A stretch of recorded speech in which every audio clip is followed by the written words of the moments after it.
नमस्कार, मी तुळशीदास भोईटे. पुढारी news open फोरममध्ये दरवेळी महाराष्ट्राच्या विविध क्षेत्रातील पुढारी येतात. ते मोकळेपणाने बोलतात. आपण अनेकदा बोलतो सुद्धा. पुढारी न्यूज ओपन फोरम म्हणजे पुढारी बोलतात, ब्रेकिंग देतात. आजचा ओपन फोरम थोडासा वेगळा आहे. कालसुद्धा आपण दुष्काळाच्या विषयावर बोललो. आजसुद्धा दुष्काळावरच आपल्याला बोलायचं आहे.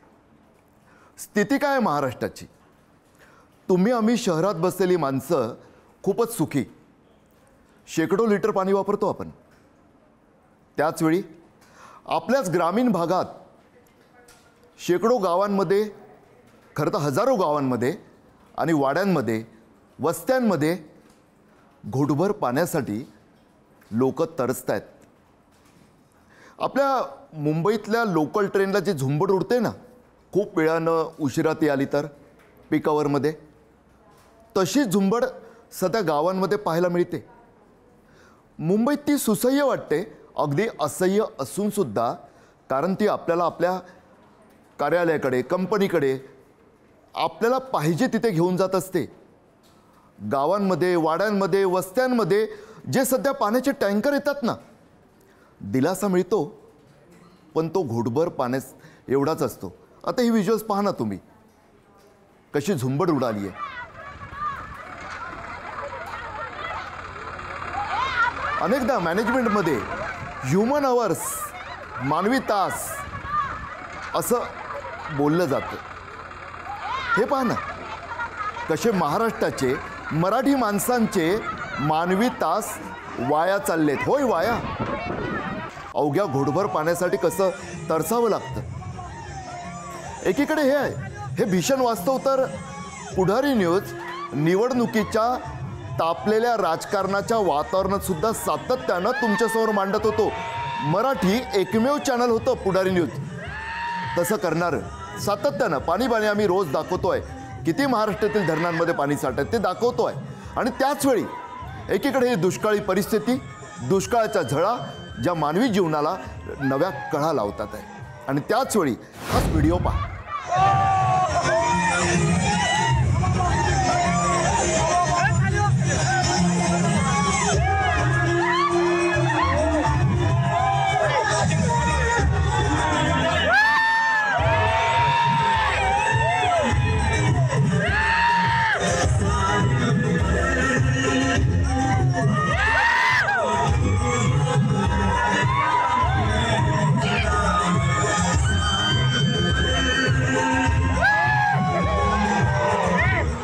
हा तोच महाराष्ट्र आहे की जिथं पाण्यासाठी, टँकरसाठी झुंबड उडाली आहे, पाण्यासाठी, घोटभर पाण्यासाठी. दुसरीकडे हा व्हिडिओ जिथं एक नृत्यांगना लोकनृत्याच्या नावाखाली कला सादर करते. आक्षेप नाही आहे त्याला, आपलीच लोककला आहे. मात्र तिथं टिपटिप बरसा पाणी या गाण्यावर पाण्याचा वर्षा होतोय. हे दाखवण्याचा उद्देश हाच आहे की महाराष्ट्रात एकीकडे दुष्काळी परिस्थिती, लाखोंना जिवंतपणे पाण्यासाठी मरण यातना भोगाव्या लागतात, इतकी वाईट परिस्थिती आहे. दुसरीकडे मात्र त्याच पाण्याचा तुम्ही आम्ही शहरी आणि असे सुद्धा केवळ ऐशो आरामासाठी असा गैरवापर होताना दिसतो. त्यामुळेच दुष्काळाची समस्या मांडतानाच तुमच्या माझ्यासारख्या सामान्य माणसांनाही जागं करण्याचं काम पुढारी न्यूजला करायचं आहे. त्यामुळेच समस्या मांडतानाच काय उपाययोजना असावी आणि पुन्हा ती उपाययोजना शाश्वतच असली पाहिजे याचं भान राखत आज ओपन फोरममध्ये कोणताही राजकीय नेता नाही आहे. या ओपन फोरममध्ये आपल्याशी संवाद साधणार आहेत महाराष्ट्र सरकारच्या पूर्वीचा पाटबंधारे विभाग आणि सध्या ज्याला जलसंपदा आपण म्हणतो त्या विभागात 3.5 दशकं ज्यांनी सेवा बजावली ते माजी सचिव विद्यानंद रानडे. विद्यानंदचे पहिला प्रश्न हाच आहे, सामान्य प्रेक्षकांच्या मनातला, सामान्य मराठी माणसांच्या मनातला, आपल्या महाराष्ट्राला महादुष्काळ का नेहमी पिडतो, भेडसावतो? दुष्काळ हा विषय अतिशय व्यापक आहे, मोठा आहे. तर आपण थोडंसं समजून घेण्यासाठी थोडंसं मुळातूनच जाऊया आपण. म्हणजे काय की जेव्हा एखाद्या वर्षी पाऊस कमी पडतो, बराच कमी पडतो तेव्हा दुष्काळ होतो. जेव्हा जास्ती पडतो तेव्हा पूर येतात. म्हणजे पर्जन्याचे किंवा पावसाचे, ज्याला आपण दोन्ही टोकाकडले जे आविष्कार म्हणतो, कमी पडला तर दुष्काळ, जास्ती पडला तर पूर, असे दोन आहेत. तर त्याच्यामध्ये पुराचं काय असतं, पुराचं त्या ठराविक क्षेत्रामध्ये त्याचा परिणाम होतो, पण दुष्काळाचे परिणाम फार मोठ्या क्षेत्रावर जाणवतात. म्हणजे एखाद्या नदी खोऱ्यामध्ये दुष्काळाचे परिणाम जाणवतात. त्यामुळे जास्ती अधिक त्यावर विचार करण्याची गरज आहे. त्याच्यामध्ये सुद्धा आता जेव्हा इतकं पाऊस कमी पडतो, एखाद्या वर्षी पाऊस उशिरा येतो, एखाद्या वर्षी लवकर संपतो, पण एखाद्या वर्षी जर समजा पाऊस असा पडला की खरीपाचं पीकसुद्धा घेता आलं नाही, तर मग त्यामध्ये दुष्काळ आपण असं म्हणतो. म्हणजे शेतकऱ्याचं काय असतं की हातावर पोट असतं. ज्या वर्षी समजा पाऊस पीक आलं नाही तर तो काय करणार असा तर प्रश्न पडतो. त्याच्याकडे काही सेव्हिंग बँकमध्ये ठेवलेले नसतात आणि मग तो प्रश्न निर्माण होतो. तर त्यामुळे याच्यावर आता उपाय कसे आहेत, दोन उपाय आहेत. एक, जर आपण पावसावर नियंत्रण आणू शकलो की आपल्याला हवा तेव्हा पाऊस आपण पाडू शकलो तर दुष्काळावर उपाय करता येईल. पण तसं शक्य नाही आहे आपल्याला. म्हणजे सध्याच्या माणसाचे जे काय ज्ञान आहे त्या बेसिसवर आपण पावसावर नियंत्रण राखू शकत नाही. कृत्रिम पावसाचे प्रयोग झालेले आहेत, पण त्याचं फार मर्यादित यश आहे. एखादा दुष्काळ थांबवू शकत नाही आपण कृत्रिम पावसाच्या सहाय्याने. मग आता त्याच्यावर उपाय काय करायचे? त्याच्यावर दोन उपाय आहेत. एक उपाय आहे तो की हा दुष्काळ पडला तर त्याला तोड देण्याच्या दृष्टीने कायमस्वरूपाचे उपाय एक आहे. आता हे कायमस्वरूपाचे उपाय म्हणजे काय आहेत? तर बुवा शेतीला आपल्याला जेव्हा हवं असेल तेव्हा पाणी देण्याची व्यवस्था. म्हणजे कसं की एखादं आपण धरण बांधलं, एखादा बंधारा बांधला, तर जेव्हा आपल्याला शेतीला पाऊस पडला नाही तर त्या धरणातलं पाणी आपण शेतीला देऊ शकू आणि त्या वर्षीचं खरीपाचं पीक, त्या वर्षीचं रबीचं पीक हे आपण चांगल्या रीतीने घेऊ शकू आणि दुष्काळावर मात करू शकू. म्हणजे धरणं बांधणं हा त्याच्यावर एक फार महत्त्वाचा उपाय आहे की ज्या ठिकाणी आता उत्तर हिंदुस्थानासारख्या ठिकाणी की नद्या बारमाही आहेत. उन्हाळ्यात सुद्धा ते बर्फ वितळतं आणि नद्यांना पाणी येतं, त्यामुळे ते बारमाही नद्या आहेत. तिथे धरणं बांधणं आवश्यक नाही आहे, तर नद्यांना फक्त वळणाचे बंधारे बांधले, बंधारा बांधला, त्यातून पाणी वळवलं आणि शेतापर्यंत पोचवलं तरी देखील काम मागतं. म्हणजे अशा प्रकारे सिंचनाची व्यवस्था निर्माण करणं हा दुष्काळावरचा एक कायमस्वरूपी उपाय आहे. आता दुष्काळ आपण समजा एखाद्या ठिकाणी अशी काही व्यवस्था नसली आणि दुष्काळ झाला तर त्याच्यावर दुसरा उपाय म्हणजे याला आपण तात्कालिक स्वरूपाचा उपाय म्हणतो दुष्काळावर. म्हणजे तो कसा असतो, तर त्यावर्षी लोकांना खायला प्यायला काही नसतं, त्यामुळे त्यांना रोजगार पुरवण्याची व्यवस्था करावी लागते. त्यामुळे त्यांना रोजगार पुरवणं आणि केवळ रोजगार पुरवून त्यांना पैसे देऊन भागत नाही. त्यावेळेस अन्नधान्याचा तुटवडा असतो. म्हणजे अन्नधान्य दुसऱ्या प्रदेशातून आणायचं आणि त्यांना कमी भावात, स्वस्त भावात त्यांना द्यायचं. ह्या दोन गोष्टी जर आपण करू शकलो, अशा दोन गोष्टीची रचना आपण करू शकलो तर आपण दुष्काळावर त्या वर्षीवर तात्पुरती आपण मात करू शकू. पाण्याची भीषण टंचाई आहे महाराष्ट्रात. होय. जलसंपदा विभागात काम करताना, म्हणजे पूर्वीचं पाटबंधारे विभागात काम करताना जो तुम्हाला अनुभव आलेला की पाणी व्यवस्थापन हा एक कळीचा मुद्दा आहे. हो. समन्वयी पाणी वाटप आपण बोलतो, प्रत्यक्षात मात्र तसं घडतं का? काय अडथळे येतात नेमका? आता आपल्या महाराष्ट्रातली परिस्थिती ही आपल्याला माहीत असेल की भारतात असलेल्या मोठ्या धरणापैकी, म्हणजे मोठ्या धरणाची व्याख्या काय, तर 15 मीटरपेक्षा जास्त उंचीचं धरण किंवा 3 मिलियन मीटर क्यूबपेक्षा साठा जास्ती असलेले धरण, असे एकूण साधारण 40% धरणं महाराष्ट्रात आहेत. एवढी धरणं जरी असली तरी देखील भारतात म्हणजे महाराष्ट्रामध्ये टंचाई आहे. महाराष्ट्रामध्ये पाण्याचे प्रॉब्लेम्स आहेत. त्याचं कारण काय की 1987 साली शासनाने असा निर्णय घेतला की हे सगळे जे अवर्षणप्रवण भागात पाणी मिळतं त्या मोठ्या धरणामध्ये केवळ 8 महिने पाणी द्यायचं. म्हणजे 8 पिकं घेतली जावीत, म्हणजे जास्तीत जास्त अवर्षणप्रवण क्षेत्राला पाणी मिळेल. प्रत्यक्षात असं झालं का? हो, नाही झालं. दुर्दैवाने झालं नाही. आता उजनीसारख्या ठिकाणी जेव्हा सुरुवातीच्या भागात लोकांनी काय केलं, ऊस लावला, खरीपात पाणी घेतलं, रबीत पाणी घेतलं, भरपूर पाणी घेतलं आणि नंतर विहिरी खोदून उरलेल्या 4 महिन्यात पाणी घेतलं, नदीमधून पाणी उपसा करून ऊसाचं पीक घेतलं. आज उजनी धरणाच्या पाणलोट क्षेत्रात 90,000 हेक्टरवर ऊस आहे. महाराष्ट्रातले जेवढे साखर कारखाने आहेत त्यातले निम्मे साखर कारखाने हे अवर्षणप्रवण भागात आहेत. त्याच्यामुळे तेथे पाण्याची टंचाई सगळीकडे आहे. लोकांना अवर्षणप्रवण भागात खरीपासाठी किंवा हंगामी पिकासाठी पाणी मिळावं अशी अपेक्षा असतानासुद्धा तेथे पाणी मिळू शकत नाही आहे. ही सद्यस्थिती आहे. हे त्याचं सगळ्यात महत्त्वाचं कारण आहे.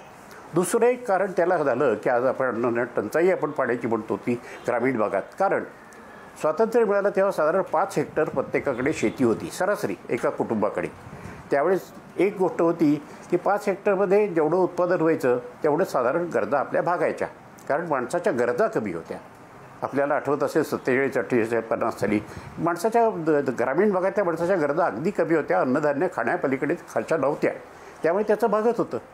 जसजसं आपल्या ह्याच्या कायद्यामुळे जसे एका पिढीकडून दुसऱ्या पिढी हस्तांतर होता, जमीन विभागली गेली, मुलात विभागली गेली. असं होता होता सध्या 1 ते 1.5 हेक्टर फक्त जमीन राहिली. आता 1.5 हेक्टर जमिनीमधून कसं उत्पादन होणार एका फॅमिलीचं? गरजा वाढल्या आणि उत्पादन कमी झालं. मग लोक भूजलाचा वापर करायला लागले. भूजलाचा वापर करायचा, शेतीला पाणी द्यायचं आणि वाढवायचं. भूजलाच्या वापरावर हे निर्बंध काहीही आणले नाहीत. नंतर काय झालं, हे भूजल म्हणजे भूजलात 2 प्रकार असतात. एक शॅलो वॉटर म्हणतो किंवा उथळ पाण्यात असलेलं उथळ स्तरात असलेलं भूजल, आणि एक खोल स्तरात असलेलं भूजल. उथळ स्तरात असलेलं भूजल जे असतं, दरवर्षी पाणी पडलं पावसाचं की त्यात पुन्हा ते रिचार्ज होतं, पुन्हा आपल्याला पाणी पुढल्या वर्षी मिळतं. पण खोल स्तरावर असलेलं जे पाणी असतं ते पाणी मात्र हजारो वर्षात साठलेलं पाणी तिथे हळद साठत गेलेलं असतं. आणि ते पाणी विद्दन विहिरी घेऊनच आपल्याला उपसता येतं. 200 मीटर, 300 मीटर, 400 मीटर एवढ्या खोल विहिरी घेतात आणि ते पाणी उपसतात. आणि ते पाणी एकदा उपसलं की पुन्हा तिथे पाणी येत नाही. म्हणजे एखादं खनिज आहे, ते खनिज जसं आपण मातीतून काढलं की पुन्हा येत नाही, तसं ते पाणी आहे. त्यामुळे अशा विंधन विहिरी घेतल्या. आज पूर्वीच्या काळी ग्रामीण भागामध्ये भूजलाची टंचाई नव्हती, पिण्याच्या पाण्याची टंचाई नव्हती, कारण गावाजवळ विहीर असायचे तेवढं भागायचं. पण आज त्या विहिरीच्या नदीकच लोक शेतीसाठी पाणी घ्यायला लागले. त्याबरोबर गावात त्या विहिरीचं पाणी कमी झालं, त्यांना प्रश्न पडले, टँकरची संख्या वाढायला लागली. या सगळ्यामुळे ग्रामीण भागामध्ये टँकरचा प्रश्न झाला, पिण्याच्या पाण्याचा प्रश्न झाला. ही ग्रामीण भागातली स्थिती झाली. एवढंच काय, आज आपण पुण्याचं मगाशी आपण बोललात, पुण्यासारख्या ठिकाणी भारतामध्ये सर्वात जास्त पाणी पुरवठा प्रतिमानशी होतो. हे एकमेव शहर भारतातलं आहे. हे पुणेकर अभिमानाने सांगतात, पण मला वाटतं सगळ्या पुणेकरांना लाज वाटायला पाहिजे की सगळ्यात जास्त पाण्याचा नाश हा पुणे शहरातूनच होतो. पुणे शहरात असं म्हटलं जातं की 40% पाणी हा नाश होऊन परत नदीला जाऊन मिळतं. आज काय पुणे म्युन्सिपल कॉर्पोरेशननी काय प्रयत्न केले तो 40% आपलं पाणी वापर जो नाश होतो तो वाचवण्यासाठी? जरासुद्धा प्रयत्न केले नाहीत. कुठे पाण्याचे मीटर, आता आमच्या घरी पाण्याचे मीटर 21 साली बसवला, अजून तो वापरात नाही आहे. अशी बऱ्याच ठिकाणी स्थिती आहे. मग असं असताना कसं हे होणार? आज पुण्याच्या यांना म्हणजे पुण्याचं दौडला तर पाणी हवं आहे म्हणून पुणे सोडलं पाणी एका धरणातून, तर सगळे पुणेकर आरडाओरडा करतात, दौडला कशाला पाणी पाहिजे, आम्हाला पाणी कमी पडत आहे. अशी स्थिती आहे. तर त्याच्यावर उपाय करणं म्हणजे शहरामध्ये, प्रत्येक शहरामध्ये जे पाणी आहे त्याचं वॉटर ऑडिटिंग व्हायला पाहिजे आणि कठोर उपाय योजले पाहिजेत. तुम्ही असं मांडलेलं की पाणी पुरवठा संस्थांची अपेक्षा होती सरकारला सुद्धा की त्या पाणी पुरवठा संस्था असतील त्या योग्य पद्धतीनं पाण्याचं वाटप करतील. प्रत्यक्षात मात्र तुम्ही म्हणाल तसं की टंचाईग्रस्त भागाकडे पाणी जाण्याच्या ऐवजी साखरेसाठी ऊसाच्या शेतीसाठी ते दिलं गेलं. तिकडे ऊसाची शेती वाढली आणि पुढे मात्र पाणी गेलंच नाही. नेमकं काय घडलंय? हा सत्ता कारणाचा साईड इफेक्ट आहे. सत्ता कारणातून हे घडलंय. अगदी खरं आहे. कारण पहिल्यांदा 80 साली आंध्र प्रदेशमध्ये असा उपाय केला की हे वॉटर युजर असोसिएशन करायच्या. म्हणजे जागतिक बँकेने सल्ला दिला. वॉटर युजर असोसिएशन त्यांनी केल्या. 3 वर्ष त्यांना सबसिडी मिळाली. पहिल्या वर्षी 100%, दुसऱ्या वर्षी 66%, तिसऱ्या वर्षी 33%. 3 वर्षानंतर सगळ्या संस्था बरखास्त झाल्या. सबसिडी बंद झाल्यावर सगळ्या गाळात गेल्या. महाराष्ट्राने थोडंसं काळजीपूर्वक त्यावर केलं. महाराष्ट्राने त्याच्या संबंधीचा कायदा केला, त्यासंबंधी प्रयोग केले आणि त्यानंतर 2005 साली कायदा केला. तेव्हा अशी कल्पना होती की त्यांना एक 200-250 हेक्टरची एक सोसायटी असेल लाभधारकांची, त्यांना मोजून पाणी द्यायचं आणि त्या शेतकऱ्यांनी त्या 200-250 हेक्टरमध्ये किती ऊसाचं पीक घेऊ द्या, हरकत नाही. पण ऊसाचं पीक मी म्हटल्याप्रमाणे मर्यादा, प्रत्येकाला अर्धा हेक्टर किंवा 1 हेक्टर ऊस घ्या आणि बाकीचं खरीपाचं पीक घ्या, बाकीचं रबीचं पीक घ्या, असं करा. आणि त्याला भूजलाचा वापर करण्याला त्यांना परवानगी होती. सध्याची सिंचन व्यवस्थेत जी सिंचन योजना आहे त्यामध्ये भूजलाचा वापर करायला परवानगी नाही आहे. पण ह्या सोसायट्यांना मुद्दाम भूजलाचा वापर करण्यासाठी परवानगी दिली. अपेक्षा अशी होती की ते पाण्याचा वापर घेतील आणि एका पाण्याच्या थेंबातून more crop per drop of water more jobs per drop of water आणि more production per drop of water अशा प्रकारे करतील अशी अपेक्षा होती. पण तिथे देखील राजकारण आडवं आलं. कारण जे त्यातले दादा लोक होते शेतकऱ्यांच्यामधले की ज्यांच्याकडे 10 हेक्टर ऊस घेत होते, 5 हेक्टर ऊस घेत होते, त्यांचे सगळे ते पुढारी असल्यामुळे ते अशा प्रकारची रचना करायला फारशी तयारी नव्हती. ग्रामीण भागातील पाण्याचा योग्य तो प्रमाणात वाटप किंवा त्याचा वापर न झाल्याचे दुष्परिणामाबद्दल आपण बोललो. मग अशी पुणे शहराबद्दल आपण आलेलो. एकंदरीतच महाराष्ट्रातल्या शहरी भागात ग्रामीण पाण्यावर दरोडा घातला जातोय की काय? जसं आमचं मुंबई, जिथं मी मुंबईत बसलो आहे, पालघरचं, ठाण्याचं, अगदी आता तर नाशिकच्या इगतपुरीचं सुद्धा पाणी मुंबई ओरपते हा शब्द योग्य वाटतो मला. तर कुठंतरी शहरी भागात सुद्धा पाण्याचा अतिशय मोठ्या प्रमाणावर दुरुपयोग होतोय आणि ग्रामीण भागातील दुष्काळासाठी शहरी भाग सुद्धा जबाबदार आहे का? आहे. माझ्या मते निश्चित सगळं आहे. आता पुणे शहरात जवळजवळ दर आठवड्याला पाणी मिळतं. बऱ्याच शहरामध्ये असं आहे की आठवड्यातून एकदा पाणी मिळतं, दर 3 दिवसाआड पाणी मिळतं. अशी बरीचशी शहरं आहेत आणि 140 लिटर मिळावं अशी अपेक्षा असते. जेमतेम त्यांना 50 लिटर 60 लिटर मिळतं तरी त्यांना त्यावर ते भागवतात.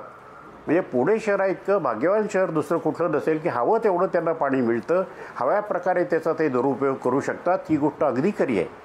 मुंबईच्या बाबतीतसुद्धा थोड्याफार प्रमाणात ही अशी स्थिती आहे. पण मुंबईच्या बाबतीत काय होतं की ते झालेलं पाणी, प्रदूषित पाणी जे काय आहे त्याच्यावर ट्रीटमेंट न करता समुद्रात सोडून देतात. आता समुद्राचा पाण्याचा साठा मोठा असल्यामुळे इतका एकदम परिणाम दिसत नाही. पुण्याचं काय आहे, पुण्याचं पाणी वापरतात, पाण्याचा वापर जास्ती आहे आणि ते खराब झालेलं पाणी तसंच ट्रीटमेंट न करता नद्यामध्ये सोडल्यामुळे सगळ्या नद्या प्रदूषित झालेल्या आहेत. आज जर सगळ्या भारतामधल्या कुठल्या नद्या प्रदूषित झालेल्या आहेत त्यातल्या सगळ्यात टक्केवारीने महाराष्ट्राचा नंबर 1 आहे. शाश्वत विकासाचा जो कॉन्सेप्ट असतो, एक संकल्पना असते, तशीच संकल्पना पाण्याच्या नियोजनाच्या बाबतीत सुद्धा जागतिक पातळीवर उपयोगात आणली जाते. तुमच्या बोलण्यात अनेकदा नॉर्वेच्या पंतप्रधान जे होते त्यांच्या उद्गारांचा खूप उल्लेख येतो. नेमके शाश्वत विकासाची त्यांची व्याख्या आणि ती आपल्याकडे अंमलात आणल्यामुळे आपल्याला कसं पाण्याच्या नियोजनाच्या बाबतीत फायदा होऊ शकेल आणि कोणती शाश्वत उपाययोजना आपण सुचवाल त्या व्याख्येतून बोध घेऊन? नाही, हे अगदी कारण त्यांची डेफिनेशन अशी होती की सस्टेनेबल डेव्हलपमेंट म्हणजे meeting needs of the present generation without sacrificing needs of the future generation. म्हणजे आजच्या पिढीच्या गरजा भागवताना भविष्यातल्या पिढीच्या गरजांचा विचार केला जावा असं आहे. म्हणजे आता मी उदाहरण देतो ना की आज आता आपण पाणी वापरतो आणि पाणी ते प्रदूषित झालेलं पाणी नद्यामध्ये सोडून देतो. म्हणजे काय करतो आपण, आज खरं म्हणजे ते पाण्याच्या ट्रीटमेंट करण्यासाठी पुणेकरांच्यावर टॅक्स लावला पाहिजे की म्हणजे तुम्ही जे पाणी खराब करता वापरून ते शुद्ध करण्याची जबाबदारी तुमची आहे. म्हणजे इंग्रजीमध्ये असं म्हणतात की water user pays and polluter pays. म्हणजे जो पोल्यूट करतो तो पे करतो त्याचे पोल्युशन शुद्ध करण्याचं. त्यामुळे पुणेकरांवर टॅक्स लावला पाहिजे आणि त्या टॅक्समधून ह्या प्रकारे सर्व प्रकारची यंत्रणा करून त्यामध्ये हे केलं पाहिजे. म्हणजे काय होईल, या ट्रीट केलेलं पाणी तुम्ही शेतीला परत वापरू शकाल. आज काय झालं आहे की खालच्या बाजूला जे पाणी वापरात होतं, म्हणजे आता भंडार याचं खडकवासल्याचं पाणी काय, पानशेतचं खडकवासला, सगळ्या धरणांचं पाणी खाली वापरत होतो. पुणेकरांचं पाणी वापर झाला की त्यांना कमी पाणी मिळतं. आज जर वापरलेल्या पाण्याच्या 80% पाणी जर ट्रीट करून मिळालं त्यांना तर सिंचनावर परिणाम होणार नाही. दुसरी गोष्ट, आज हे वापरलेलं पाणी डायरेक्ट इंडस्ट्रीनं द्यावं की तुम्ही ट्रीट करा आणि तुम्ही वापरा.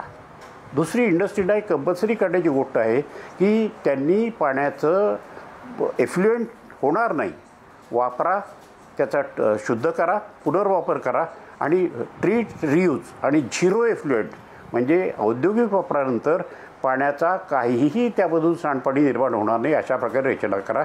अशी जर रचना झाली तर त्यांचा पाणी वापर कमी होईल. जर शहरी पाणी वापरातून प्रक्रिया करून ते पाणी सिंचनासाठी वापरलं तर पाणी नद्यांचं शुद्ध राहील आणि सिंचनाची गरज भागवली जाईल. एकंदरीतच महाराष्ट्राला पाणी टंचाई मुक्त करायचं असेल तर नेमकं काय केलं गेलं पाहिजे? त्याच्यात एक 2 गोष्टी आहेत. पहिली गोष्ट म्हणजे सध्याचे प्रकल्प अपुरे आहेत, ते प्रकल्प पूर्ण करणं. म्हणजे आता धरणं झाली आहेत पण कालवे राहिले आहेत, कालवे झाले आहेत पण चाऱ्या राहिले आहेत.